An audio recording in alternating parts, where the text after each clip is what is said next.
Hello to all my dear students. I hope कि आप सभी बिल्कुल अच्छे होंगे और अपने एग्ज़ाम्स के प्रिपरेशन में लगे हुए होंगे।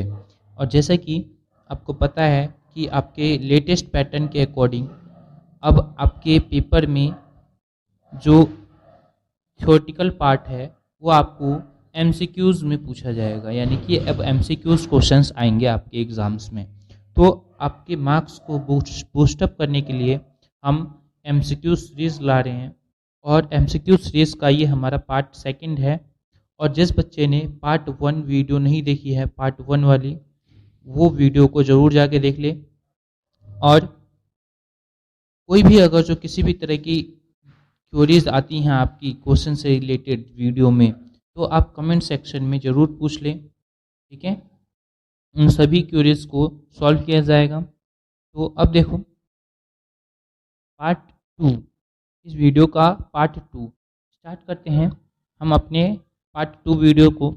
और जिस बच्चे ने वीडियो को लाइक और शेयर नहीं किया है वो ज़रूर कर ले, और अपने फ्रेंड्स को ज़्यादा से ज़्यादा शेयर करें, और चैनल को सब्सक्राइब ज़रूर कर लें ताकि आपको आने वाली वीडियोस के नोटिफिकेशन ज़रूर मिल जाए, और बेल आइकन ज़रूर दबा लेना, ठीक है। ओके, चलो अब आगे बढ़ते हैं, हम अपनी वीडियो को स्टार्ट करते हैं। तो आज का हमारा पहला क्वेश्चन है, इसे हमें करना है। देखो इसका आंसर क्या आएगा। देखो पहला क्वेश्चन कह रहा है हमारा कि ये आर एक्स, ये अल्काइल हैलाइड को जब हम सोडियम के साथ ट्रीट करते हैं in presence of dry ether, तो क्या मिलता है हमें? हमें एल्केन मिल रहा है और हमें सोडियम का सॉल्ट मिल रहा है। तो ये बताना है हमसे कि रिएक्शन कौन सा रिएक्शन है, कौन सा नेम रिएक्शन है, ठीक है, किस नेम रिएक्शन में ये होता है। तो ये हमें पता है सिंपल सा, ये ओर्ज रिएक्शन है। ओर्ज रिएक्शन में क्या होता है कि एक अल्काइल हैलाइड को जब भी हम Na ड्राई ईथर के साथ ट्रीट करते हैं, Na ड्राई ईथर के साथ ट्रीट करते हैं हम, तो हमें एल्केन मिलता है। एल्केन कितने कार्बन का मिलता है? जितने कार्बन का हमने यहाँ पे अल्काइल ग्रुप लिया है उससे दुगने कार्बन का हमें यहाँ पे एल्केन मिलता है, ठीक है। जैसे कि अगर जो हमने CH3Cl लिया, ठीक है, और इन प्रेजेंस ऑफ हमने ड्राई ईथर डाला, तो हमें यहाँ पे क्या मिलेगा? CH3 और CH3, ठीक है, यानी कि हमें इथेन मिलेगा एज अ हाइड्रोकार्बन, ठीक है। ये हमारा ओर्ज रिएक्शन है, पहले का आंसर सी ऑप्शन, ठीक है। अब देखो साथ ही साथ हम इन्हें भी देखते रहेंगे, जो ऑप्शंस में नेम रिएक्शंस हैं उनको भी हम साथ ही साथ कवर करते हुए चलेंगे। जैसे हमारा सैंडमेयर रिएक्शन है, सैंडमेयर रिएक्शन बहुत ही इंपॉर्टेंट है। जैसे कि सैंडमेयर रिएक्शन क्या कहता है? सैंडमेयर रिएक्शन कहता है कि डाइजोनियम सॉल्ट में जब भी हम डाइजोनियम सॉल्ट में क्या डालते हैं? कॉपर हैलाइड को ट्रीट करते हैं। डाइजोनियम सॉल्ट को कॉपर हैलाइड के साथ हम ट्रीट करते हैं, CuCl2 और HCl, ठीक है। तो हमें क्या मिलता है? क्लोरोबेंजीन मिलता है, हमें क्लोरोबेंजीन मिलता है। ये कहता है हमारा सैंडमेयर रिएक्शन, ठीक है। और ये मैंने पिछली वीडियो में करवाया हुआ है कि सैंडमेयर रिएक्शन में एक और होता है, जैसे कि हम कॉपर हैलाइड की जगह पे हम कॉपर पाउडर डालते हैं और HCl डालते हैं, तो ये भी हमें क्या देता है? ये क्लोरोबेंजीन देता है। लेकिन इस रिएक्शन को हम क्या कहते हैं? गेटरमैन रिएक्शन कहते हैं। इसको हम क्या कहते हैं?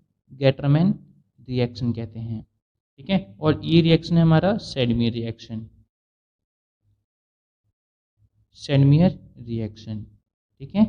अब देखो अगला कि ये फिटिंग रिएक्शन क्या होते हैं? फिटिंग रिएक्शन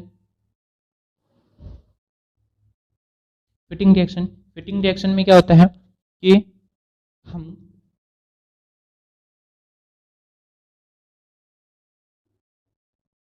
क्लोरोबेंजीन को सेम एनी और ड्राई ईथर के साथ ट्रीट करते हैं। जो हमने अभी ओर्ज रिएक्शन के साथ किया है वही हम क्या करते हैं? फिटिंग रिएक्शन के साथ करते हैं।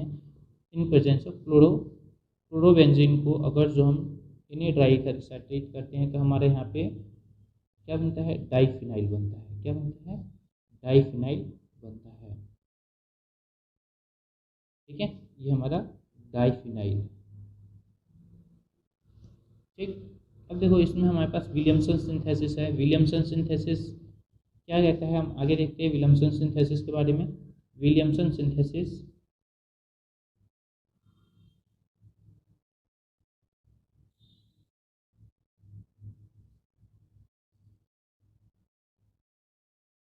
विलियमसन सिंथेसिस रिएक्शन क्या कहता है कि जब भी हम अल्काइल हैलाइड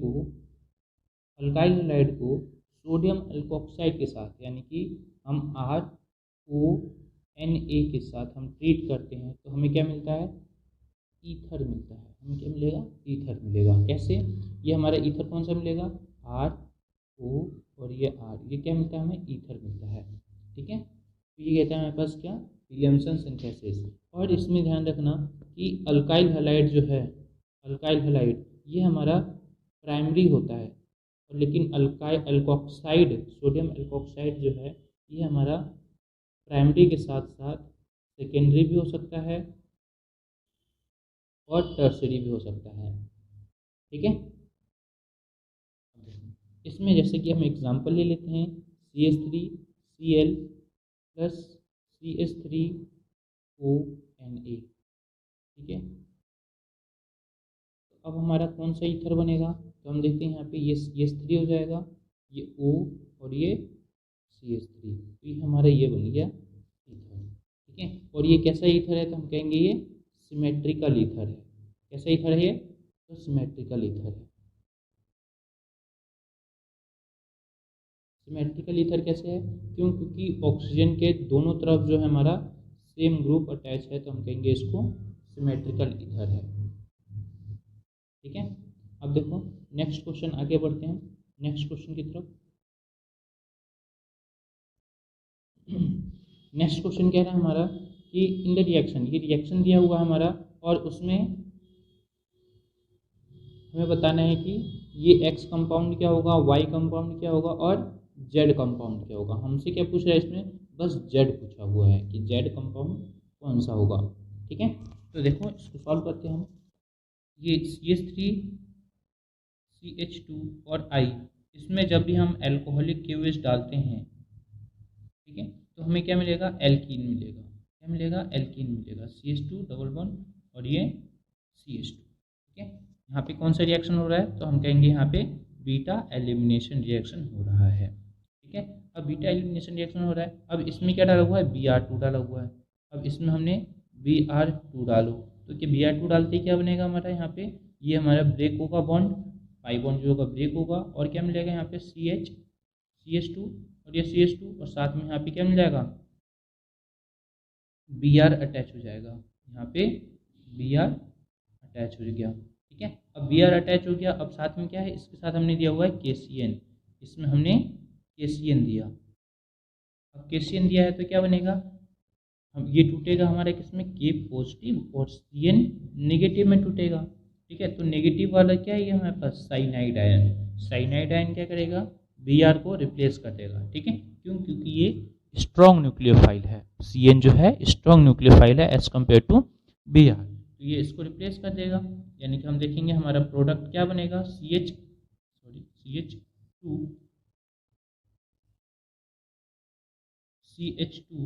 और ये CN और ये CN। अब देखो इसमें कौन सा हमारा आंसर आ रहा है, तो हम देखेंगे इसमें हमारा बी ऑप्शन जो है वो बिल्कुल सही है। ठीक है, तो नेक्स्ट क्वेश्चन की तरफ आगे बढ़ते हैं हम। इतना आपको समझ में आ गया होगा। अब देखो थर्ड क्वेश्चन क्या कह रहा है, ये हमारा है सेम रिएक्शन है। ठीक है, आइसोप्रोपाइल ब्रोमाइड में हम फिर से अल्कोहलिक KOH डाल रहे हैं। ठीक है, तो हमारा कोई X कंपाउंड बन रहा है, और उसमें हमने HBr in presence of peroxide डाला, तो हमारा कोई B कंपाउंड बन रहा है। ठीक है, Y कंपाउंड। अब Y में हमने फिर से कौन सा रिएजेंट डाल दिया, Na और एसीटोन, तो हमारा Z बन रहा है। तो Z हमसे पूछा हुआ है कि Z कंपाउंड कौन सा होगा। ठीक है, तो अब देखो इसमें क्या बनेगा, हम देखते हैं, इसको सॉल्व करेंगे। ये CH3 CH और ये CH3, ये हमारे पास I है। यहाँ पे अल्कोहलिक KOH डाल रहे हैं, तो यहाँ पे कोई शक नहीं है कि यहाँ पे बीटा एलिमिनेशन रिएक्शन होगा। यानी कि हमारे यहाँ पे CH3 CH डबल बॉन्ड और ये CH2 बनेगा। ठीक है, अब इसमें हम यहाँ पे HBr डाल रहे हैं। ठीक है, इन प्रेजेंस ऑफ पेरोक्साइड। ठीक है, तो यहाँ पे क्या बनेगा, ये हमारा कौन सा रिएक्शन कहलाएगा, ये हमारा कहलाएगा रिएक्शन एंटी मार्कोनिकॉफ रूल। ठीक है, तो ये हो जाएगा हमारे यहाँ पे CH3 CH2 और ये CH2Br। ठीक है, ये बन जाएगा हमारा। अब इसमें हम NaI डाल रहे हैं, sodium iodide in presence of acetone, in presence of acetone. तो हमारा कंपाउंड क्या बनेगा, ये हमारा बन जाएगा CH3 CH2 और CH2 और ये I बन जाएगा। ठीक है, ये हमारा I यानी कि आयोडोप्रोपेन बन जाएगा हमारा। क्या बन गया, ये आयोडोप्रोपेन बन गया। ठीक है, आयोडोप्रोपेन। अब ये हम पूछेंगे, इसमें हर एक स्टेप का अलग नेम रिएक्शन है। देखो पहला स्टेप जो है यहाँ से यहाँ तक, इसको हम कहेंगे क्या, बीटा एलिमिनेशन रिएक्शन। और यहाँ से जो ये रिएक्शन है इसको हम कहेंगे क्या, एंटी मार्कोनिकॉफ रूल। ठीक है, और यहाँ से ये जो रिएक्शन है इसको हम क्या कहेंगे, ये भी एक नेम रिएक्शन है, इसे हम कहते हैं फिंकल-स्टीन रिएक्शन। ठीक है, फिंकल-स्टीन रिएक्शन। तो आपको नेम रिएक्शन पूरे याद होने चाहिए। ठीक है, तो हमारा इसमें ऑप्शन क्या हो जाएगा सही, हमारा इसमें सही ऑप्शन कौन सा हो जाएगा, तो हमारा इसमें सही ऑप्शन हो जाएगा फर्स्ट ए। ठीक है, इतना समझ में आ गया आपको। आगे बढ़ते हैं इसी के साथ।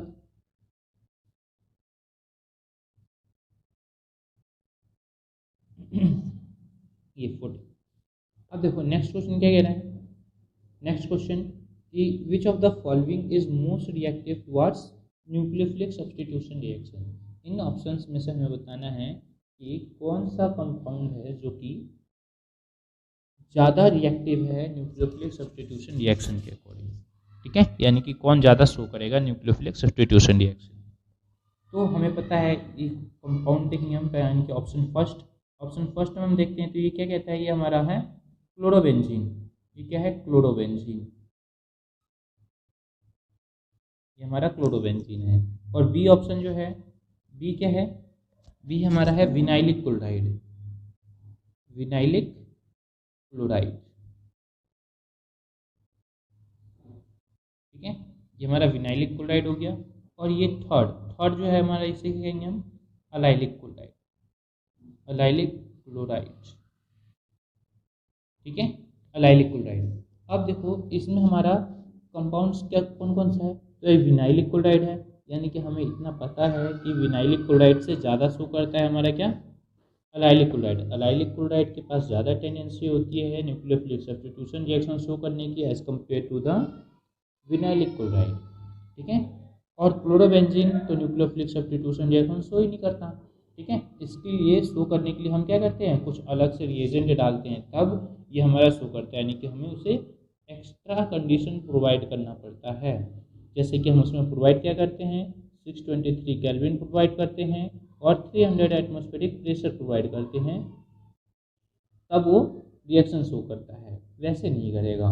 ठीक है, अब देखो नेक्स्ट, ये फोर्थ हमारे पास क्या है, फोर्थ हमारे पास विनाइलिक क्लोराइड ही है। ठीक है, विनाइलिक क्लोराइड में हमारे पास एक जो है इलेक्ट्रॉन डोनेटिंग ग्रुप अटैच्ड है, तो हमारे यहाँ पे ऑप्शन क्या हो जाएगा, अलाइलिक क्लोराइड। ठीक है, यानी कि इस क्वेश्चन का हमारा आंसर सही क्या होगा, सी ऑप्शन सही होगा। ठीक है, अलाइलिक क्लोराइड के पास ज़्यादा टेंडेंसी होती है न्यूक्लियोफिलिक सब्स्टिट्यूशन रिएक्शन शो करने की।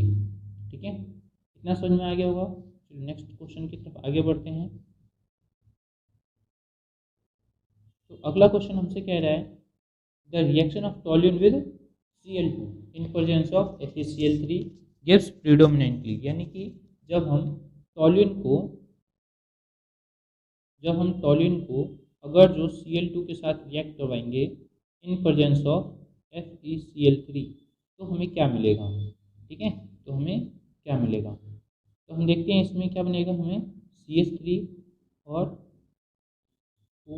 हम देखेंगे यहाँ पे एक बार Cl ऑर्थो पे अटैच हो जाएगा और एक बार Cl जो है वो पैरा पोजीशन पे अटैच हो जाएगा, यानी कि एक बार Cl यहाँ पे हो जाएगा।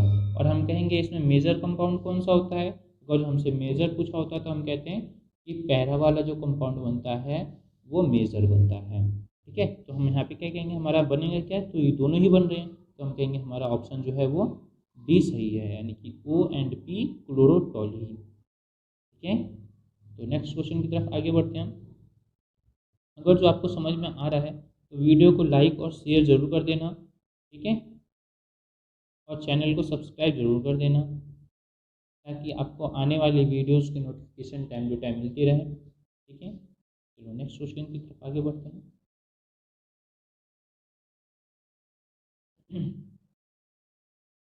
अब कह रहे हैं नेक्स्ट क्वेश्चन क्या नाम से, during debromination of mesodibromobutane the major product formed is. जब हम मीसोडाइब्रोमोब्यूटेन को डिब्रोमिनेशन करते हैं, ठीक है, मीसोडाइब्रोमोब्यूटेन का हम डिब्रोमिनेशन करेंगे तो हमारे क्या हो जाएगा, मीसोडाइब्रोमोब्यूटेन CH और ये CH3, ये हो जाएगा हमारा ब्रोमीन और ये हो जाएगा हमारा ब्रोमीन। तो हम इसका अगर जो डिब्रोमिनेशन करते हैं, इसका हम अगर जो डिब्रोमिनेशन करते हैं,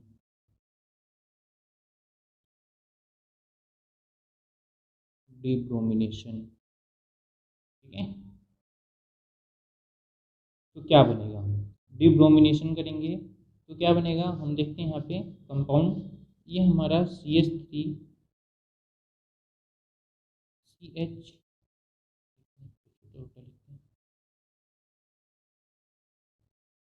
ये CH3 CH डबल बॉन्ड और ये CH3 और एक H हो जाएगा और एक यहाँ पे H। ठीक है, एक ये बनेगा और हमारा एक कंपाउंड बनेगा ये, जिसमें क्या हो CH3 C double bond C और ये ऊपर की तरफ CH3 हो, यहाँ पे H और ये H, यानी कि हमारे यहाँ पे दो दो कंपाउंड बनेंगे। एक बनेगा हमारा सिस वाला, ठीक है, एक बनेगा हमारा सिस और एक बनेगा ट्रांस। ठीक है, तो हमसे पूछ रहा है कि मेजर कंपाउंड कौन सा बनेगा, तो हमें पता है मेजर कंपाउंड वही होता है जो कि ज़्यादा स्टेबल होता है, जो ज़्यादा स्टेबल होगा वही हमारा मेजर कंपाउंड होगा। तो हमें पता है सिस और ट्रांस में से ज़्यादा स्टेबल कौन सा होता है, तो ट्रांस वाला ज़्यादा स्टेबल होता है। तो हम कहेंगे हमारा आंसर जो होगा वो ट्रांस वाला होगा, यानी कि ट्रांसब्यूट टू ईन। हमारा ऑप्शन क्या हो जाएगा, ट्रांसब्यूट टू ईन। तो इसमें हमारा डी ऑप्शन सही है। ठीक है, डी, इसमें थोड़ा सा चेंज कर लेना है, ये क्या होगा, ट्रांस टू ब्यूटीन होगा, ये क्या होगा, ब्यूटीन, ए नहीं ब्यूटीन होगा। ठीक है, चलो नेक्स्ट क्वेश्चन आगे बढ़ते हैं हम।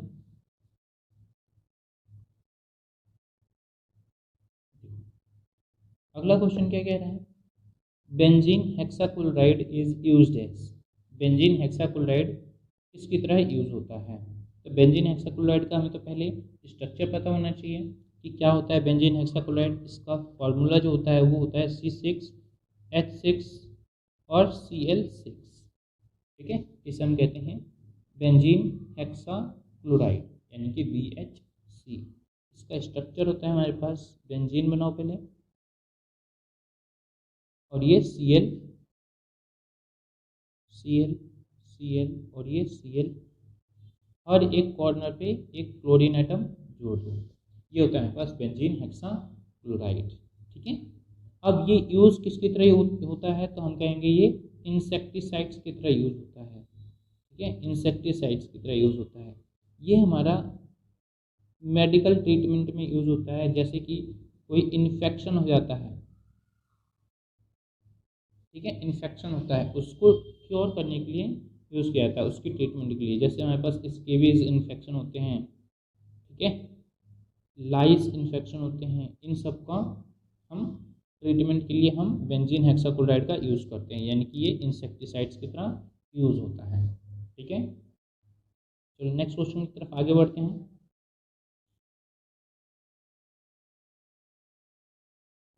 अब नेक्स्ट क्या कह रहा है question, which of the following will give ethanal with aqueous Q H. Aqueous Q H के साथ इथेनल कौन सा कंपाउंड देगा हमें, ठीक है। तो एक्वस क्यूएच के साथ हम देखते हैं हमारा क्लोरो एसिटिक एसिड में हम एक्वस क्यूएच डालेंगे, यानी कि हमने क्लोरो एसिटिक एसिड में हम एक्वस क्यूएच डालेंगे तो हमें कोई कंपाउंड नहीं मिलेगा, ठीक है। अब हमारे यहाँ पे हम देखते हैं 1,2 डाइक्लोरोइथेन, अगर जो हम इसमें डालते हैं 1,2 डाइक्लोरोइथेन CH2 और ये Cl और ये Cl, ठीक है। इसमें हम एक्वस क्यूएच डालेंगे तो हमें क्या मिलेगा, Cl को OH जो होगा रिप्लेस कर देगा, यानी कि CH2 और ये OH आ जाएगा और ये OH आ जाएगा, ठीक है। तो ये तो हमारा डायोल्स बन गया, ये तो हमारा डायोल्स बन गया, इथेनॉल बना ही नहीं, ठीक है। तो यानी कि बी ऑप्शन भी हमारा नहीं होगा, ठीक है। अब नेक्स्ट क्वेश्चन की तरफ देखो, नेक्स्ट ऑप्शन क्या कह रहा है, नेक्स्ट ऑप्शन 1,1 डाइक्लोरोइथेन। तो 1,1 डाइक्लोरोइथेन हम देखते हैं इसको CH और ये Cl और ये Cl, 1,1 डाइक्लोरोइथेन। इसमें हम एक्वस क्यूएच डालते हैं, इसमें हम एक्वस क्यूएच डालते हैं तो क्या बनेगा, देखो CH3 CH और ये हमारा बन जाएगा OH और ये OH, ठीक है। और हमने बताया हुआ है कि एक ही कार्बन पे अगर जो दो हाइड्रोक्सी ग्रुप हैं तो वो क्या होते हैं, अनस्टेबल होते हैं। वो क्या होते हैं, अनस्टेबल होते हैं, ये अनस्टेबल हैं। अनस्टेबल हैं तो क्या ये स्टेबिलिटी गेन करेंगे, स्टेबिलिटी गेन करने के लिए क्या करेंगे, H2O मॉलिक्यूल को लूज करेंगे, H2O मॉलिक्यूल को लूज करेंगे, ठीक है। H2O मॉलिक्यूल को लूज करने के लिए क्या करेंगे, क्या बनाएंगे फिर CH3 C++O और ये H, यानी कि हमें इथेनॉल देंगे। तो हमारा ऑप्शन जो हो जाएगा वो सी हो जाएगा, ठीक है। तो नेक्स्ट क्वेश्चन की तरफ आगे बढ़ते हैं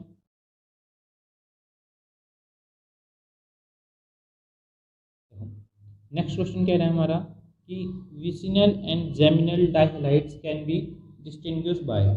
अब विसिनल और जेमिनल डाइहैलाइड्स को हम कैसे सेपरेट कर सकते हैं, हम कैसे पहचान सकते हैं विसिनल और जेमिनल डाइहैलाइड को। जैसे अगर जो हमें एक बीकर में विसिनल दे दिया और एक बीकर में हमें जेमिनल डाइहैलाइड दे दिया, ठीक है। तो हमें बताना है इसमें किसमें विसिनल है और किसमें जेमिनल है, ठीक है। तो हम क्या करेंगे, एक में हम विसिनल, पहले हम जान लेते हैं विसिनल डाइहैलाइड और जेमिनल डाइहैलाइड क्या होता है, ठीक है। विसिनल डाइहैलाइड जो होता है, विसिनल डाइहैलाइड, विसिनल डाइहैलाइड, विसिनल डाइहैलाइड जो होता है हमारे पास, इसका स्ट्रक्चर होता है CH,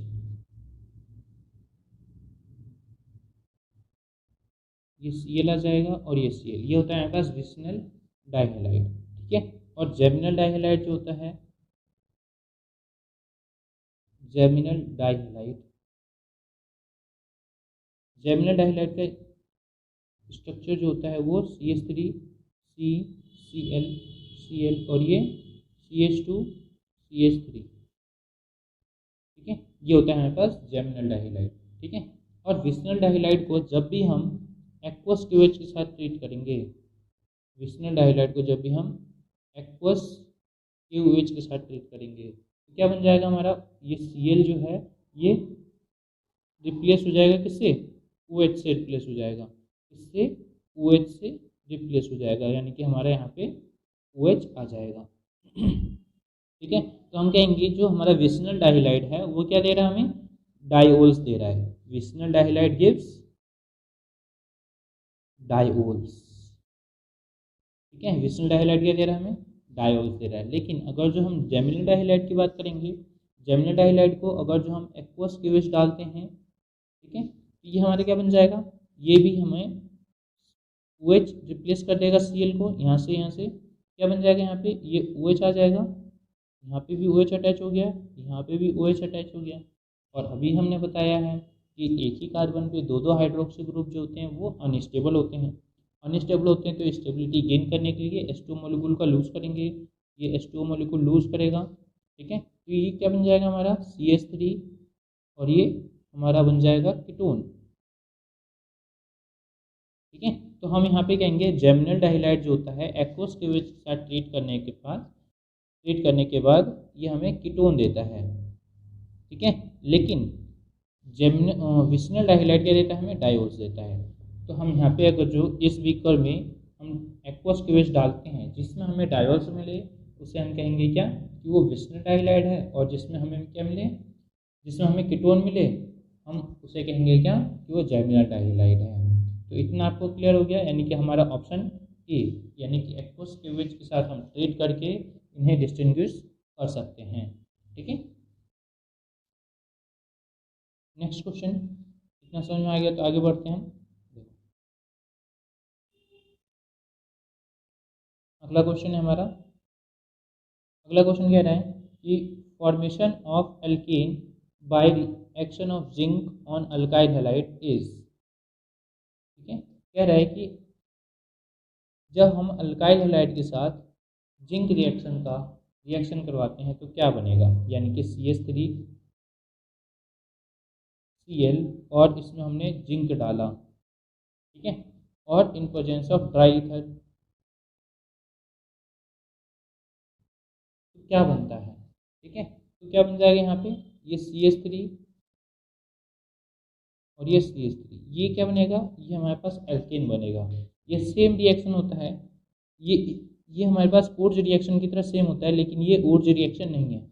ओर्ज रिएक्शन क्यों नहीं है, क्योंकि यहाँ पे जो है ये हमारा जिंक मेटल यूज हो रहा है, और जिंक मेटल हम यहाँ पे ओर्ज रिएक्शन में कौन सा मेटल यूज करते हैं, तो हमें पता है सोडियम मेटल हम यूज करते हैं ओर्ज रिएक्शन में। लेकिन यहाँ पे जिंक मेटल यूज हुआ है, तो उस रिएक्शन का नाम जो होता है वो दूसरा होता है, वो होता है फ्रैंकलिन रिएक्शन। ठीक है, ये ध्यान रखना कि अगर जो ओर्ज रिएक्शन में ही अगर जो तुम जिंक मेटल का यूज कर दो तो वो हमारा क्या कहलाता है, फ्रैंकलिन रिएक्शन कहलाता है। ठीक है, इसको हम कंप्लीटली लिख देते हैं। देखो, जैसे CH3Cl है, ठीक है, इसको हम ट्रीट करते हैं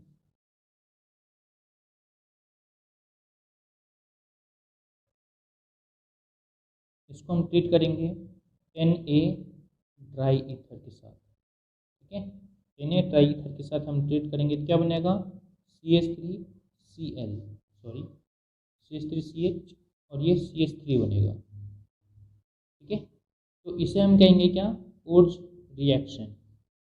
ठीक है, इसे हम कहेंगे ओर्ज रिएक्शन। और अगर जो इसी को हम जिंक और ड्राई ईथर के साथ ट्रीट करें, जिंक और ड्राई ईथर के साथ, ये भी हमारा कंपाउंड सेम ही बनेगा। ठीक है, लेकिन हम इसका नाम क्या कहेंगे, ये हमारा हो जाएगा फ्रैंकलिन रिएक्शन। ठीक है, ये हमारा फ्रैंकलिन रिएक्शन कहलाएगा। तो ऑप्शन डी हमारा सही है।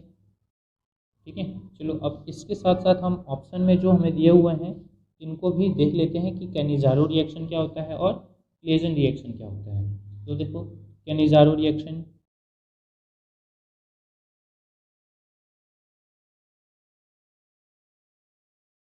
कैनिज़ारो रिएक्शन, कैनिज़ारो रिएक्शन क्या कहता है, कैनिज़ारो रिएक्शन कहता है कि ऐसे एल्डिहाइड्स, ठीक है, ऐसे एल्डिहाइड्स जिनके पास अल्फा हाइड्रोजन नहीं होते हैं, ऐसे एल्डिहाइड्स जिनके पास अल्फा हाइड्रोजन नहीं होते हैं, वही क्या करते हैं, कैनिज़ारो रिएक्शन शो करते हैं। ठीक है, वही कैनिज़ारो रिएक्शन शो करते हैं। और कैनिज़ारो रिएक्शन का रिएजेंट होता है हमारे पास, कैनिज़ारो रिएक्शन का रिएजेंट होता है कंसंट्रेटेड अल्कलीज, कंसंट्रेटेड अल्कलीज। ठीक है, अब देखो इसमें हम रिएक्शन करते हैं, जैसे हम लेते हैं CHO बेंजल्डिहाइड लिया हमने। ठीक है, बेंजल्डिहाइड लिया और हमने इसी को हम ट्रीट कर रहे हैं किसके साथ, कंसंट्रेटेड अल्कली के साथ, यानी कि कंसंट्रेटेड अल्कली हम यहाँ पे KOH डाल देते हैं, या हम कंसंट्रेटेड NaOH भी डाल सकते हैं। तो क्या होता है, ये हमें देगा CH2OH देता है। ठीक है, और हमें क्या देगा, C11O और ये K। तो एक कंपाउंड देगा हमें क्या, एक कंपाउंड देगा हमें एक रिड्यूस्ड फॉर्म में देगा और एक हमें ऑक्सीडाइज्ड फॉर्म में देगा। ठीक है, यानी कि कैनिज़ारो रिएक्शन में क्या होता है कि एक ही कंपाउंड का क्या हो जाएगा, रिडक्शन होता है, और एक ही कंपाउंड का ऑक्सीडेशन होता है। ठीक है, ऑक्सीडेशन भी होगा और रिडक्शन भी होगा। ठीक, ये हो गया हमारे पास कैनिज़ारो रिएक्शन। कैनिज़ारो रिएक्शन, और इसी के साथ आपको एक और रिएक्शन याद होना चाहिए, cross Cannizzaro reaction. Cross Cannizzaro reaction, cross Cannizzaro reaction. Cross Cannizzaro reaction क्या कहता है? क्रॉस कैनिज़ारो रिएक्शन में कहता है कि जब हम टू डिफरेंट एल्डिहाइड्स को ट्रीट करते हैं, टू डिफरेंट एल्डिहाइड्स जिनके पास क्या हो, अल्फा हाइड्रोजन नहीं होता, जिनके पास अल्फा हाइड्रोजन नहीं होता, उसको अगर जो हम ट्रीट करते हैं तो हमें कंपाउंड मिलेगा। वो भी हम बता रहे हैं। देखो जैसे हमारे पास हो जाएगा, ये हमारे पास हो जाएगा ये बेंजल्डिहाइड, प्लस में ये हो जाएगा H C double bond O और ये H। ठीक है, जब हम इन दोनों को ट्रीट करते हैं in presence of concentrated alkali, यहाँ पे हम NaOH ले लेते हैं। ठीक है, तो हमें क्या मिलेगा यहाँ पे, तो जो लार्जर वाला कंपाउंड है, जो लार्जर एल्डिहाइड है, वो क्या देता है हमें, लार्जर एल्डिहाइड हमें रिडक्शन देता है, लार्जर एल्डिहाइड का रिडक्शन होता है। ठीक है, और स्मॉलर एल्डिहाइड जो होता है वो हम ऑक्सीडेशन में जाता है। ठीक है, लार्जर एल्डिहाइड का ऑक्सीडेशन, लार्जर एल्डिहाइड का रिडक्शन होता है। ठीक है, और स्मॉलर एल्डिहाइड का ऑक्सीडेशन होता है। ठीक है, तो इतना आपको क्लियर हो गया।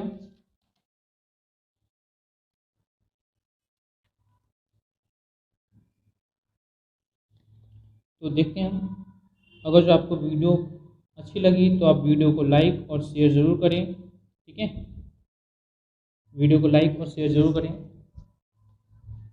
और हमारे चैनल को सब्सक्राइब ज़रूर करें। ठीक है, और अपने फ्रेंड्स को ज़्यादा से ज़्यादा शेयर करें ताकि उनकी भी थोड़ी हेल्प हो जाए। ठीक, तो मिलते हैं नेक्स्ट वीडियो में। तब तक के लिए अपनी प्रिपरेशन को तैयार करिए, आगे बढ़ाइए, अपनी प्रिपरेशन को बूस्टअप करते रहिए और रिवीजन ज़रूर करते रहिए अपने सारे क्वेश्चंस का जो आप पढ़ रहे हैं। ठीक है।